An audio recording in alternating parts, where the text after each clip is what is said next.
Hey y'all, this is the Authentic Empress. This is just going to be a quick message. Some of you may have already heard this before in a different capacity, but for some reason it was dropped on my spirit today to share this on my channel. And basically, oh God, it's saying that whenever a person cheats on you, abuses or try to manipulate your energy, and you know very well that you don't deserve it, you know very well that you're good to this person, that you're desirable, you know, among many. You're a very deserving person of good love and good quality love, high vibrational love, healthy reciprocal love. Knowing these things about yourself, you know, that you have pure intentions, right? You know, but however, you have standards, you have goals, you know, you're not willing to reduce yourself to appease, you know, somebody's ego or inferiorities or deficiencies, in a sense that is going to pull you down or drag away at you. So whenever you deal with individuals, whether that be friends, family, you know, partners, lovers, whatever the case may be, that end up turning on you, flipping the script on you, betraying you, or whatever the case may be, this is why. You know, oftentimes your ability to transmute your trauma and to, you know, embrace your authenticity and really love yourself and have, you know, maintain self-respect, dignity, and integrity, that's intimidating to a lot of people, because a lot of people lack that. A lot of people seek acceptance and approval outside of them, right? Opposed to you seeking that and having that from the Most High and from within yourself, you know, being able to gain and gain validation and clarity, you know, from yourself and from your, you know, the divine archangels and the Most High, your spirit guides, you know, or whatever signs and messages and gestures that they leave for you, right? So you have that strong rapport with the divine that it's okay if people, you know, don't like you. Understand that that has everything to do with them and not with you. So you don't internalize, you know, people's, you know, projections. They may have affected you at some point, but at the end of the day, you always have that that resiliency, you know, that ability to pick yourself back up and remind yourself, like, well, regardless, I know I did this for this person. I know this person was wrong. This person is lying. This person is being unfair, right? You know these things, regardless of the people that they've managed to muster up, or the people that gang up outside of you, you know, who try to affirm the lie more so than the truth.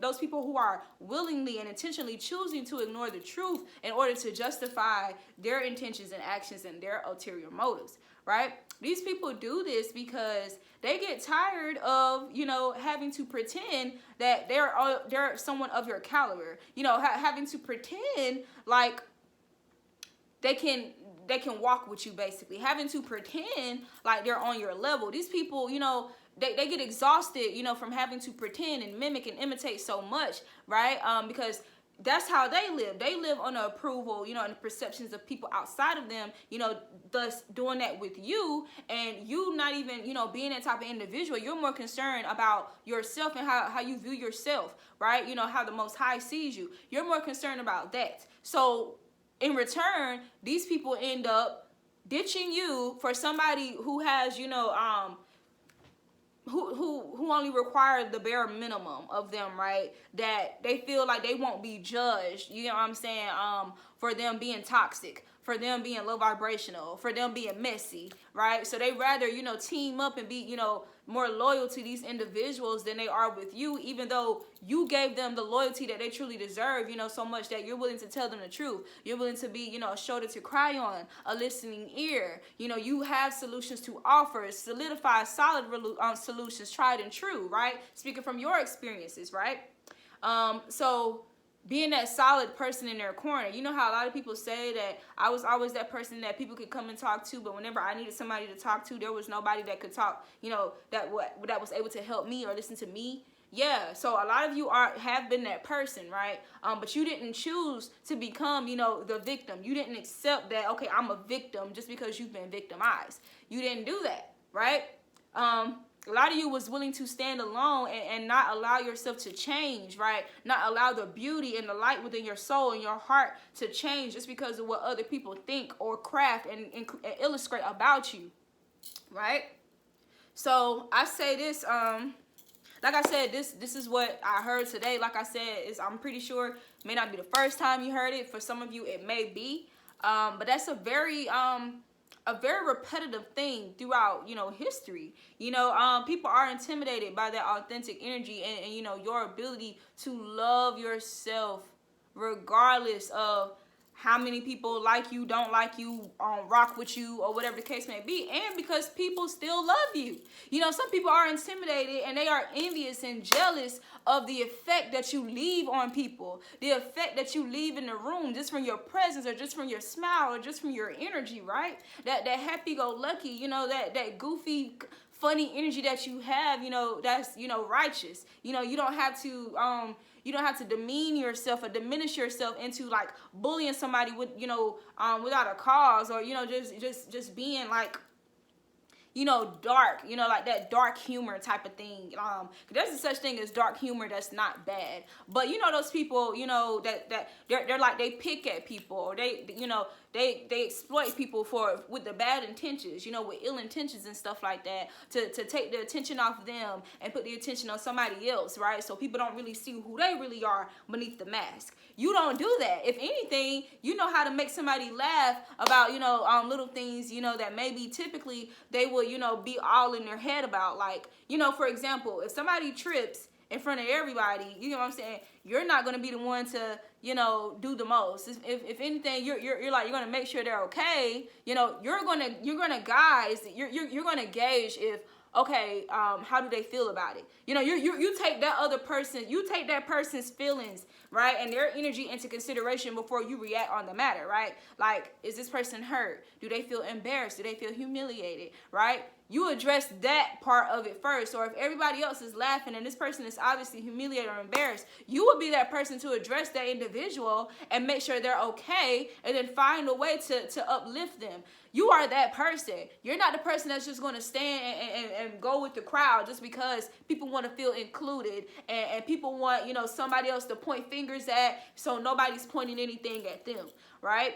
So this is why this happens. This is why you deal with people like this, or deal with situations like this. It's not you. It's not you. It's them. It's not you. It's not you. So yeah, like I said, this is why, you know, sometimes you'll see, not that looks have anything to do with it, but you could be a very appealing, attractive person, and then a guy or somebody that you was dealing with, you know, they'll go and deal with somebody who doesn't look nearly, you know, as good as you, right? And you're like, why? I just don't understand why he would, you know, I would be more offended, or I would feel more of a way if it, you know, like, I've heard it two different ways. I feel, you know, some more of a type of way if the person was actually attractive, that they cheated on me with, or that they, you know, played me over. Or, you know, some people actually be bothered by the fact that they did, you know, do all this, you know, good shit or whatever with somebody that, you know, who's not as attractive, or whatever, you know, people want to say. Like, I'm not the type of person that just base things on looks. However, that's just, you know, an example. That's just like an example. So yeah, personally, I guess I share a little experience from my life where that happened, because this happened to me several times with friends, family, you know, people I used to date, whatever the case may be. So there was this one particular guy. He dealt with a lot of demons. Ironically, he dated a girl prior to me who had the same exact birthday as me. I got an opportunity to meet her before meeting him, so I already knew what type of energy she was on. Very beautiful person, very, very beautiful, positive person. So I already knew what she was on. Like, we was in the same subject, studying the same subject and everything. Like, very beautiful person, like outside and inside. Beautiful mind, all of that. Beautiful. So when I dated him, I didn't know that they were dating before I agreed to date him. So the type of person I am, I wanted to give him a clean slate, despite what I was told from a friend or whatever, that, you know, this person ain't shit. He a fuck boy. He a fuck nigga. Like, that's what I heard. So I was like, well, I'm gonna give him a chance, and I'm gonna see. You know, you never know. You never know if people learn, or let me see. Let me give him a clean slate. So I did that. That's just in my nature. For example, I had these roommates I was staying with one time, and one of the roommates came and told me. Now, they were best friends, but one of the roommates came and told me, because they knew each other before I gotten to know them. You might want to be careful about such and such. If you talking to somebody, don't have her around your man, because she'll jump off.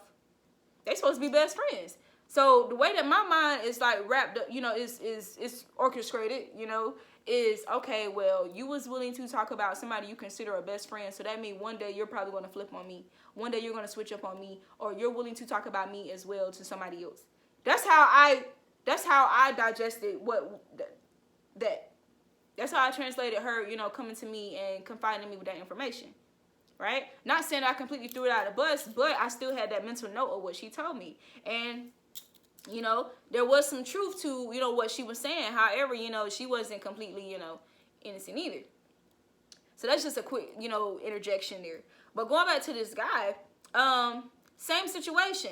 A lot of our mutual friends, we've all met first before they met him, because he kind of like, he came to the school a little bit later, like, because this is when I was at the university. He came to the school like within like sophomore year, you know, but we've gotten to meet each other freshman year and shit like that. So they all met me. They saw how beautiful my energy was, all this, that, and the third. And they still, you know, believed his rumors and his lies and him blending truths, you know, trying to create this narrative of me. They believed him over me just because I wasn't willing to go out of my way to defend, you know, myself against his bullshit and prove to them that I'm really authentic, that I'm really real, because they already met me. They already know how I rock. They already know how I get down. They already know how I am. So that was ultimately their test, you know, to see if their loyalty is truly solid. Like, are they truly solid individuals in my life, you know, for them to, you know, proclaim themselves to be my friends, right? Like I said, we done hung out like plenty of times, like studying together, you know, going to classes together. Like I said, these people had an opportunity to meet me first before meeting this guy. This guy was a drunk. This guy was dealing with suicide, suicidal thoughts, suicidal ideation. Whenever he did not get his way, he was dealing with a lot of insecurities, like about his appearances, like how he showed up to the world, how people think and feel about him. I was always having to ego stroke him, like, and all of that shit. He was abusive, mentally, physically abusive. This person punched me in my face before. This person did a lot of shit behind closed doors that I did not share with other people. This person transmuted their demons onto me, and I know this because the same thing happened with the girl that he dated prior to me, because she's typically not like that. However, when she was with him, she was dealing with all of the same shit that I was dealing with. So that's how I knew it was him, not her. I got an opportunity to meet his family. His family setup is fucked up. Like, his mama's very verbally abusive to his dad. His dad is a fucking alcoholic. You know what I'm saying? All these, you know, very strange and very dark, you know, generational curse-like dynamics going on in the family that was literally transmitted into him, like birthed through him, you know, like that karmic energy that he, you know, was failing to transmute, right? And me just being a natural alchemist and stuff like that,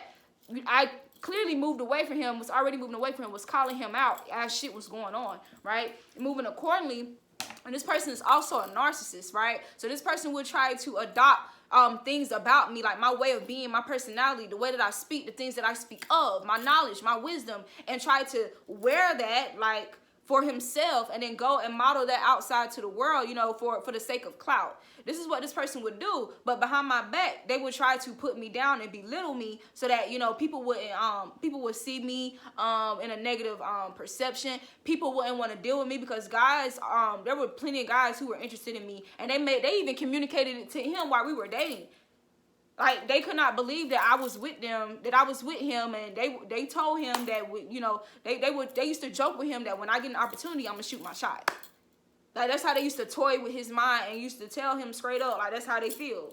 So this person was like, used to do like stupid shit, like, just to prove like himself bravado, like to other guys and to other girls and shit like that. He was all about appearances, and I was not that. Granted, you know, I was a tutor of 2 subjects. I was a research assistant, and I had just joined AKA sorority. I don't give a fuck about that clout shit that they be on, that them girls be on. I'm not that. I'm not that. My mindset when I went into it was totally different. When I realized that it was some bullshit, it was a principality, I gladly moved myself right the fuck up out of it. Despite the advisor trying to beg me to stay, I gladly moved myself away from this shit because all I did was pick up extra attacks. People trying to swap their trash ass inheritance for my divine inheritance, dumping their karma onto me getting into fucking car accidents where I could have lost my fucking life. You know, all this type of shit. People trying to isolate and alienate me because they're envious and they're jealous of my authenticity and me being able to embrace my natural beauty. No, I don't need to remain in no toxic situation, for no fucking friendship, for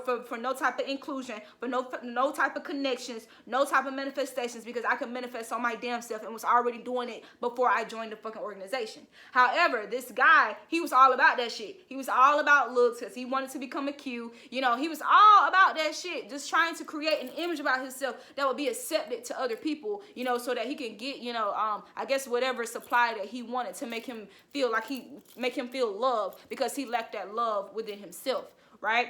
So boom, that's just giving y'all a little piece of my story. And I'll probably, you know, I'm definitely going to do a video talk about narcissism, and I'll you know, talk about this shit even more, like, you know, really break it down, right? Because he's not the only narcissist I encounter. I actually, you know, encounter narcissists in my family as well, my family network, and other friends, right? Females as well. So yeah, but that was a part of my journey because of my purpose and my destiny according to the Most High, my position and my role here. So don't pity me. I've never been that person, you know, to want pity. That's why, you know, a lot of me keeping that shit to myself when that stuff was going on behind closed doors or whatever is because there are some things about me that I choose to keep private, right? Because that's not who I am. I'm not a victim, even though I've been victimized and I've gone through a lot of shit. It was just a part of my test. It was because of my light and me being like a reflection of God, the Most High, and these people being, you know, inhabited by demons. That's what the real battle and fight was about. But this is the Authentic Empress. I love you guys, and I'll talk to you later.